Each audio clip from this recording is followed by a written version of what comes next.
one, David. It's one of those ones that, though it's not Olympic, still very, very competitive. So we can see Slovakia, Czech Republic, Italy, Hungary, Germany, Poland, Denmark, Spain and Canada once again represented here in the final.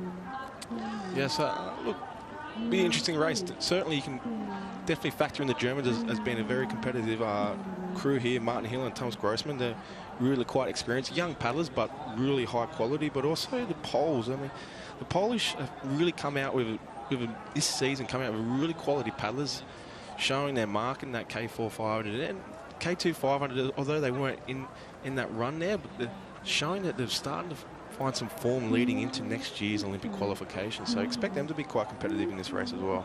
Yeah, it'll be really interesting. I mean, certainly the Poles, from the women's point of view, they've really got a great group of people there who all buy into the crew boat ethos, really made it work for them, and maybe things developing with the men as well. Yeah, absolutely. As we all know, the Polish were favourites come through, and they took care of that K4 500 quite convincingly. So obviously there is something happening over in Poland, and they're really quite confident in what they're doing. They are, and you can just see also, look at the conditions there. That is really difficult. The trees blowing in the background, waves lapping on the decks of the paddlers. They've chosen to wear spray decks, keeps the spray from weighing the boat down, keeps the spray off the legs.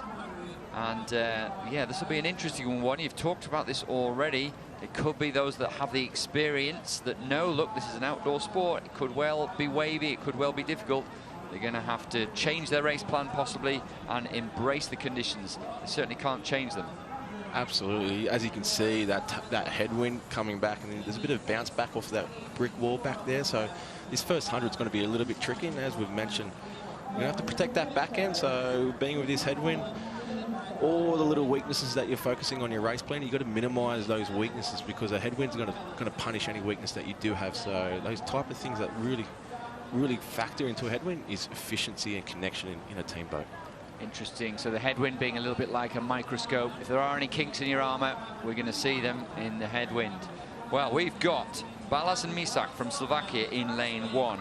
Kukaka and Vorel from Czech Republic go in 2. Burgo and Scherer from Italy in 3.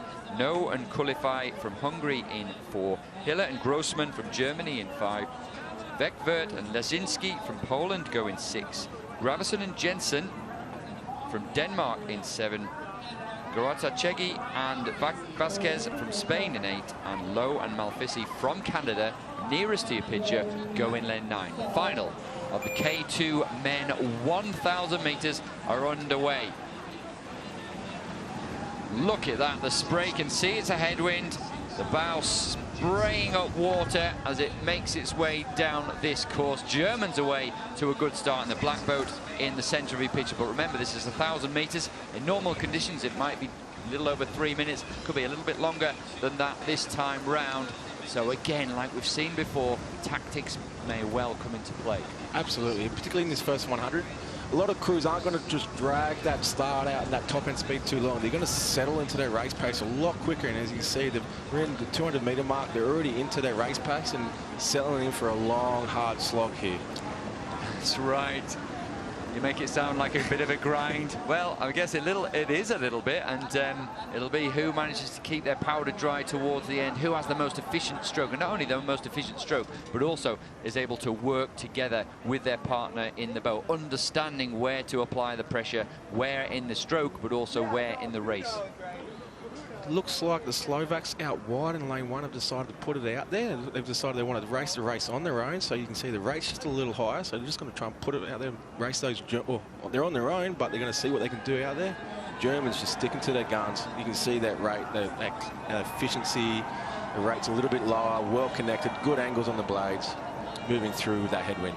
Yeah, and actually they do look good, don't they? Look, as most German crews look certainly very, very well drilled as a crew, but also pretty relaxed. Absolutely. You can just see that leg drive and that body movement. When that leg drive and body movement is moving together, you know that all that energy is being connected up equals really good efficiency. Right, so halfway, Germany, Slovakia, Denmark. They're the positions at halfway. No medals for that, though, and there may well be other crews. Not far away, we can see Hungarians 4 from the top of your picture. Next to them, the Italians as well are there. And then down right at the bottom of your picture, 2 to the left of Germany. The Danes are still in this one. So somebody, if they're going to put the Germans under pressure, over the next 20 or 30 seconds or so, somebody has to really pick it up. Look like the Slovakians out wide, just starting to tighten up. They just look a little uncomfortable there. Might have squeezed on a little bit too much pressure out the mark there, but you can see the Hungarians here just to the left of the Germans start to just wind up a bit of pressure there.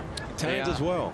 Yeah, and that was a great shot from the drone, getting nice and close to the paddlers. I'm not sure the paddlers enjoy it, but certainly we do from watching that. And you could see the Germans still look very efficient, still look smooth, still look like they've got something more to give if they need to. So we can see as the camera pans out as we approach the last 200 meters, Germans with almost a boat length, Slovakians hanging on in there, but several crews, amongst them the Italians and the Hungarians, beginning to apply the pressure, and the Germans have picked it up. You can see the rate's gone through the roof there.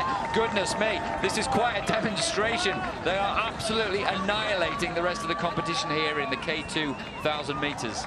There's the value of a crew that can work together efficiently and cleanly, well connected.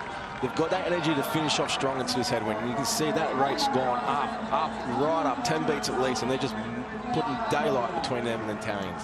Wow, really impressive. We've seen some incredibly close racing here at the World Championships in Dartmouth. This is something we haven't seen. You could time that with a calendar. There is a massive gap between them, and looks to be the Italians are going to take second.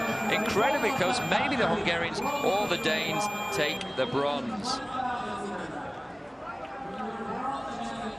But for once at this World Championships, absolutely no question whatsoever of who the quality crew was there. The Germans were far and away better than everyone else. What was it that made them so good, David? Oh, look, I really wanted to send a message in that last 200 metres. They had that race wrapped up, but when a crew lifts their rate and puts distance between their crew, they really wanted to make a mark on that race. Big margin, big margin. The Italians look to be the ones that were going through to second place, and we'll get lunge for the line for third. Yeah, look like the Hungarians take third place, just ahead of the Danes, who are always there or thereabouts.